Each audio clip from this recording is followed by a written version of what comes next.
Selamat pagi, salam damai sejahtera dan berkah dalam.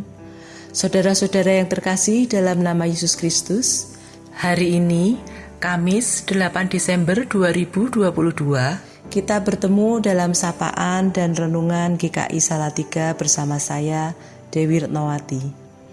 Sebelum kita bersama-sama membaca, mendengar, dan merenungkan firman Tuhan, terlebih dahulu kita minta pertolongan Tuhan memampukan kita mengerti kehendak-Nya. Mari kita berdoa. Kami menyapamu ya Allahku, kami memuliakan Engkau di dalam nama Yesus Kristus. Di pagi ini, kami mengucapkan syukur dan terima kasih atas berkat penyertaan-Mu. Setelah Engkau izinkan kami kembali merasakan sejuknya pagi di hari baru ini. Bapa, kami tetap memohon pertolongan-Mu, supaya saat ini Engkau menolong kami untuk mendengar dan merenungkan firman-Mu. Bukan hanya itu saja, mampukanlah kami melaksanakan titah-Mu dalam wujud tindakan kami sehari-hari. Paling tidak kami boleh mencerminkan sikap sesuai dengan gambar Allah sebagai pencipta kami, selalu tertuju pada ajaran kasih Tuhan. Jauhkanlah dan selamatkanlah kami dari godaan dunia yang menyesatkan dan bisa merugikan sesama kami. Dalam nama Yesus kami berdoa. Amin. Tema renungan yang akan kita dalami pagi ini adalah Allah dan hak asasi manusia. Kembali saya ingin mengulas akan pentingnya hak asasi manusia ini, mengingat persoalan-persoalan terkait pengabaian dan pelanggaran hak asasi manusia masih sering marak terjadi. Bacaan akan kita ambil dari Galatia 3 ayat 28. Begini firman Tuhan. Dalam hal ini tidak ada orang Yahudi atau orang Yunani, tidak ada hamba atau orang merdeka, tidak ada laki-laki atau perempuan, karena kamu semua adalah satu di dalam Kristus Yesus. Saudara-saudara, betapa indahnya jika kita hidup dalam damai sejahtera dan tidak ada pertikaian, permusuhan, diskriminasi, penindasan, pelecehan, bahkan pembunuhan. Selama sejak ratusan tahun yang lalu dan hingga sekarang, persoalan-persoalan tersebut terus berkecamuk dan terjadi. Di dunia luar, peperangan antar etnis, ras, dan perbedaan agama, diskriminasi ras, dan perang suku di beberapa negara. Situasi yang sama pun kita sadari terjadi di beberapa bagian di negara kita. Beberapa pelanggaran terjadi, setidaknya 2 tahun terakhir, tercatat kejadian-kejadian yang cukup sadis, seperti kekejaman seorang pimpinan daerah di Langkat, yang mengkerangkeng sejumlah orang. Setidaknya dalam kasus itu, Komnas HAM menemukan 26 bentuk penyiksaan dan beberapa sampai meninggal.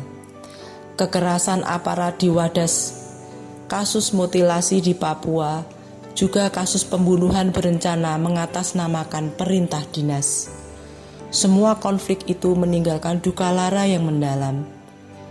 Dan hal-hal tersebut tentunya sangat mendukakan hati Tuhan. Banyak praktek-praktek buruk dalam kehidupan terjadi, seperti yang kuat menindas yang lemah, relasi kuasa mengatasnamakan perintah dan melakukan pembenaran tindakan atas kuasanya. Hal ini terjadi karena keserakahan merajai manusia, egoisme dan ketidakpuasan akan dunia sering terjadi. Beberapa hal tersebut merupakan akar dari segala dosa. Ajaran Tuhan akan mengasihi, mengaburkan manusia itu sendiri untuk berbuat seturut kehendak Tuhan. Manusia tidak lagi mengandalkan kasih Tuhan sebagai alas tindakan dalam kehidupan bersama.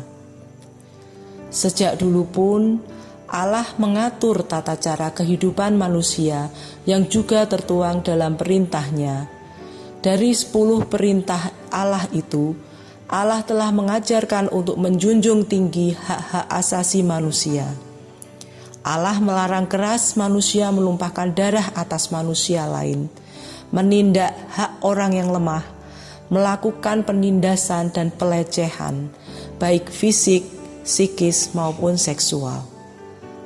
Membenarkan orang bersalah hanya karena kekuasaan dan masih banyak lagi.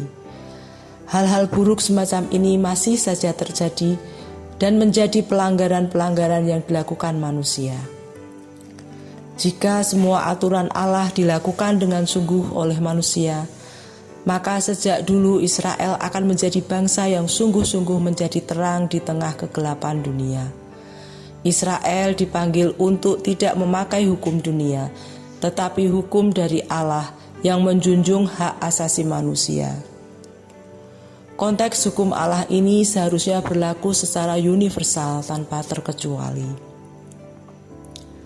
Pada bulan Desember ini, di mana kita sedang menanti-nantikan kedatangan Tuhan dan juga bertepatan dengan peringatan Hari Hak Asasi Manusia Sedunia, selayaknya kita disadarkan pada perintah dan ajaran mulia Tuhan untuk menjunjung tinggi hak-hak asasi manusia itu. Kembali kepada tuntunan Allah menjadi sebuah tuntunan. Bahkan dalam tuntunan itu secara tegas Allah berfirman di dalam Amsal 14 ayat 31 demikian. Siapa yang memanfaatkan orang yang miskin dan yang tertindas, siapa menindas orang yang lemah, menghina penciptanya. Tetapi siapa menaruh belas kasihan kepada orang miskin, memuliakan dia. Kiranya Allah selalu menolong kita untuk memiliki belas kasih terhadap sesama dan memelihara damai sejahtera di dunia ini. Tuhan memberkati kita. Mari kita berdoa.